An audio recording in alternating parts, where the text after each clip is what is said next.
This is a theory, okay? I'm just gonna say this. Dinosaurs never existed. Thoughts? Discuss. Why does it have to be that? Like, why is it so important that some of you guys would think that I'm not saved if I don't say Ruslan. Christian conspiracy theories that are often far too common and the root of how people slide into this. In my previous video on the main Ruslan KD channel, I talked about how sometimes some Christians take a hyper-literal view of Scripture, and then that allows them to slide into other things, that allows them to be at odds with science. And I pointed out how sometimes it's just on a surface level of a difference of opinion, like young earth creationism, right? Literal sixth day of creation, where they look at Genesis 1 as if it's a textbook. Now, I don't have any problem if that's what you believe. You believe what you believe. I've been fairly straightforward that I personally am not a young earth creationist. I'm also not an evolutionist or anything like that, but I don't think science and Christianity have to be incompatible. When you think it is incompatible, and when you start believing the preconceived notion and the presupposition that it has to be incompatible, well, you start sliding into some sloppy thinking, should I say. You start questioning things like NASA. You start questioning if the world is really round or if it's flat. And the most obvious and the most egregious that I've recently seen is this conversation on if dinosaurs are real. That's right. All right. And so I wanted to point out to a fairly big influencer and her attesting to the idea that she's not sure if dinosaurs were real. So I'm just going to take her at her word, and we're going to hear her out and see what she thinks. Now, again, I'm just connecting that it's a type of thinking that can get people to slide in. So here's a creator that many of you guys are probably familiar with. Her name is Allie Beth Stuckey, and she seems like a sweet young lady who loves Jesus. She even went to debate Candace Owens's husband on Protestantism versus Catholicism, and she leans more Calvinistic from my understanding. And they did a video called I Don't Know If Dinosaurs Were Real. So I just wanted to show you guys this so that, you know, we get an idea that there are people, believe it or not, who believe this sort of stuff. All right, real quick, Trey, thank you for the super chat. Do you know of answers in Genesis? Do I know of answers in Genesis? I don't know what you're asking me. All right, so let's hear her out, and you know, you guys can decide kind of how to process this. I'll just drop this and let y'all discuss what you think. This is a theory, okay? I'm just gonna say this. It's a theory, Allie. Respect, just like evolution is a theory. Respect. Let's hear her out. Dinosaurs never existed. Thoughts? Discuss. Wow. Well, I saw a picture. I think Elijah Schaefer tweeted this out, and maybe you've seen this too. No, it was a picture of like a dinosaur skeleton, and it was a meme, and it was like the skeleton, you know, like how scientists would draw it, what it actually looked like, and it was like if you could superimpose like a dinosaur skeleton on like a chicken, and so he was pointing out. I think he was pointing out like the scientists are pretty sure that's what they looked like, but we don't have like a photo of one, you know? Yeah. Well, obviously we don't have a photo of one. Yeah. We don't have a photo of one. And they do say that the descendant of dinosaurs is chickens. Oddly enough. Okay, see, that's a perfect example of like what I'm talking about. That, okay, so you've got these bones, you've got these fossils, supposedly, and they supposedly date back millions of years. And then I think it's a bunch of nerds constructing this fantasy world that they think is awesome. Like, how do you know what the like skin of a pterodactyl looked like? How do you know what it sounded like? Like,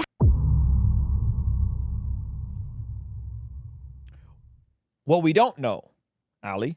We can just go off of the evidence that we do have. In the same way, we don't know that where exactly Jesus died and where exactly he rose. We don't know. We don't know these things. In order to, any reasonable apologist would say the same thing about Christianity. Hey, the only way to prove Christianity is true is that you would have to find a time machine and take a camera with you to go back 2,000 years and show that Jesus died and was dead, and then bodily rose from the grave and was alive, and then ascended to heaven. We don't know. But that doesn't mean we can't have a faith that is beyond a reasonable doubt.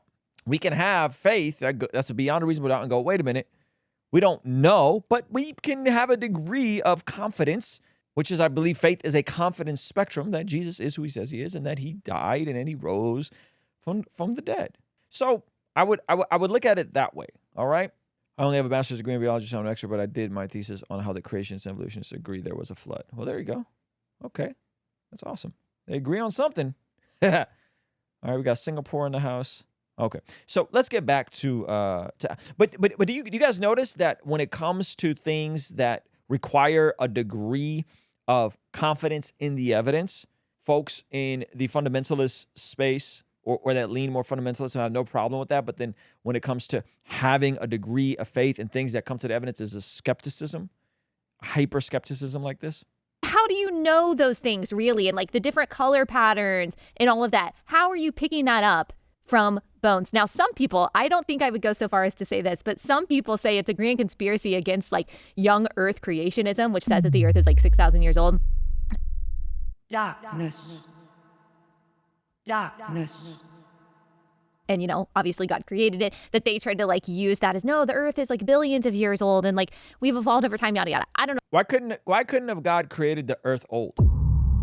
Why couldn't have God created the earth and the days we see as days weren't literal 24 hours? I don't know about all that. But if I were to pick like a theory, I'm like, I could see dinosaurs not being real. I don't know. And I don't know about the moon. I mean, I used to say, oh yeah, for sure. But then I started thinking about it. I was like, I don't know. Maybe there's some credence to that. What about flat Earth? Anyone? No. So we went from dinosaurs not being real because of young Earth creationism, the moon landing probably not happening, and now we're on flat Earth. Hey, you want to see something kind of crazy? Over 75% of the people that watch this channel are not subscribed. Please consider subscribing and turning your bell notification on so that you don't miss anything we have going here. Me neither. The thing Yeah. with the moon, where my dial has moved, I used to be like, oh, we totally went. Scientists, they totally did it. And so now it's not so much that I've seen evidence that we didn't go. I'm just like, now I don't trust the government to tell me the truth. And I wouldn't put them past it to fake it. But Yeah. I don't necessarily believe, that doesn't mean that I believe that they did. I just wouldn't put it past them. Yeah. Because I don't necessarily know either way. I think we did, though. But I don't know. You never know. That's the thing, is that you never know. There's an example of some pretty wild. So now my question to the young Earth creationists would just simply be, why does it have to be a literal 6 days of creation? Why does it have to be that?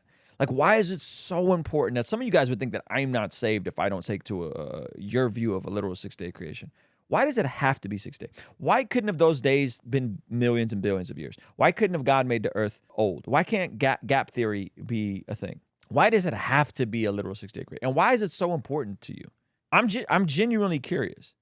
And by the way, I've watched all the debates. I've seen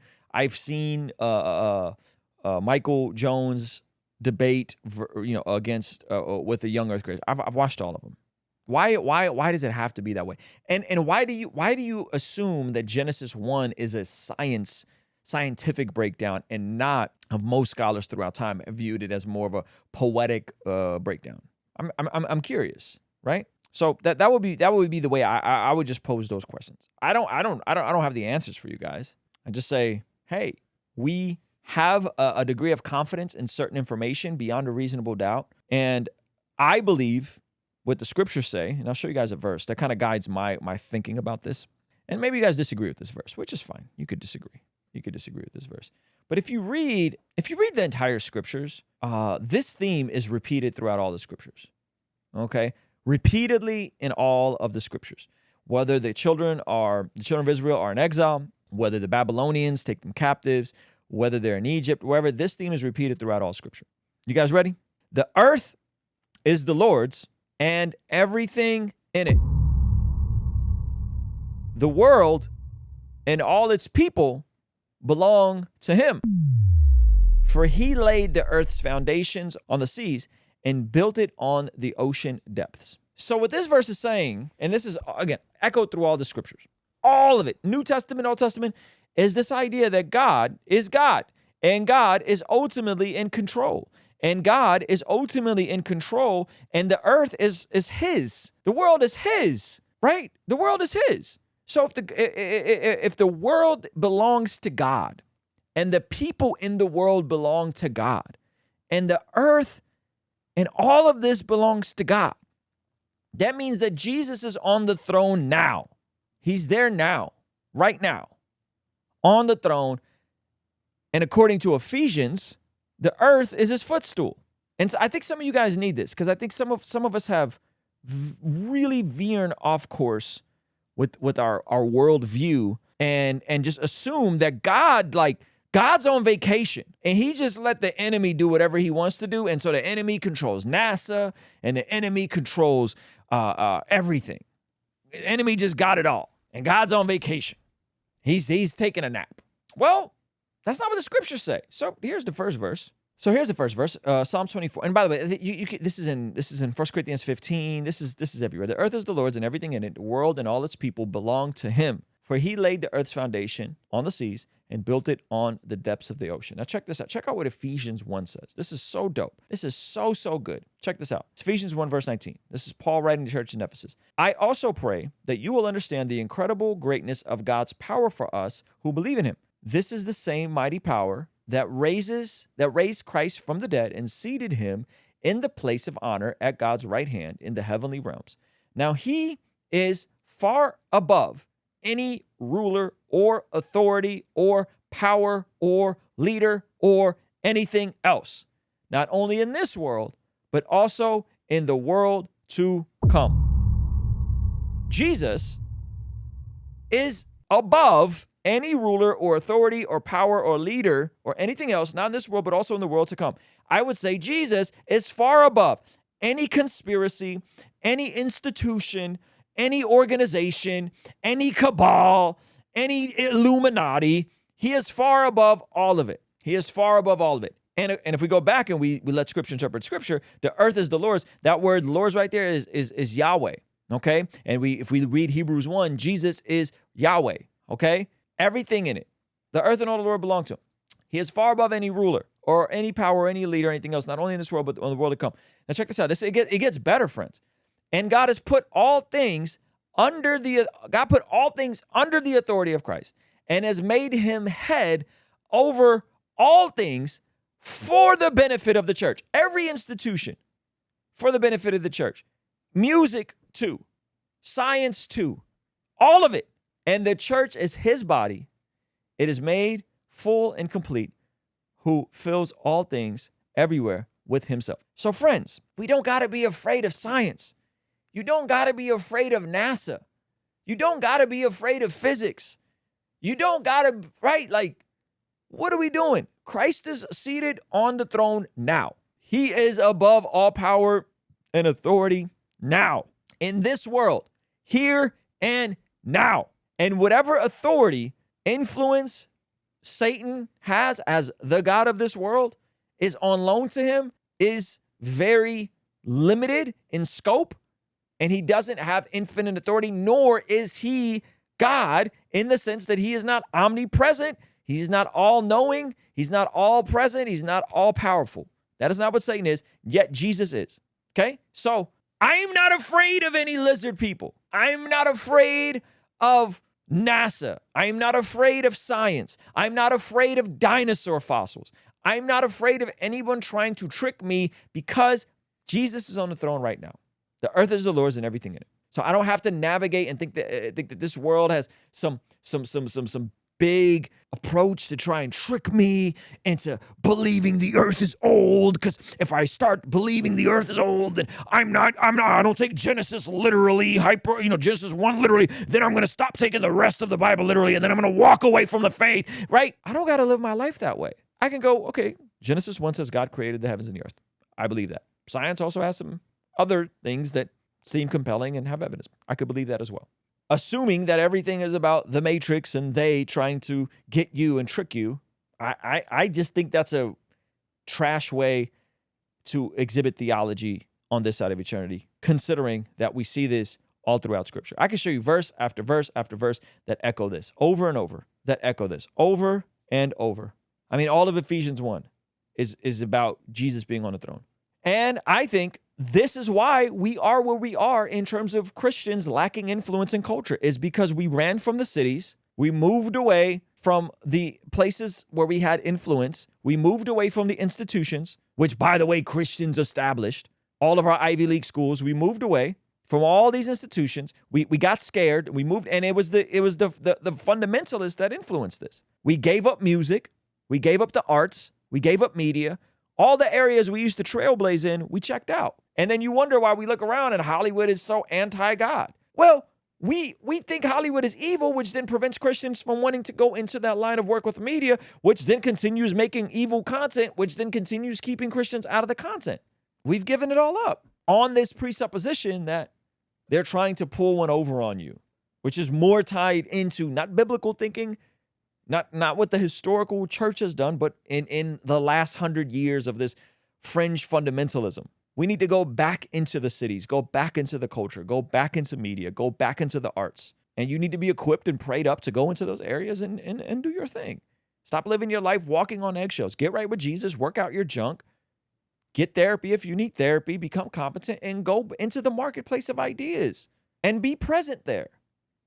Be present in the marketplace of ideas. Shout out to Jasper. He says, if you're afraid that you'll apostatize due to a non-literal view of Genesis, you've got bigger problems than NASA. Got bigger problems than NASA on your hands. I would agree, Jasper. I think that's a W take from you, sir. Hey, this is a segment from our daily after party stream. Consider partnering with us online for as little as $5 a month to get access to these daily after party streams completely unedited. You'll also get access to our podcast as they are streamed live into the community before anyone else gets to see them, get to interact with our guests, get access to our private Discord server, and a discount code for our store for as little as $5 a month. Ultimately, that will help towards helping us continue contextualizing the gospel using media and podcast here on YouTube. All right, I'll see you over there. Peace.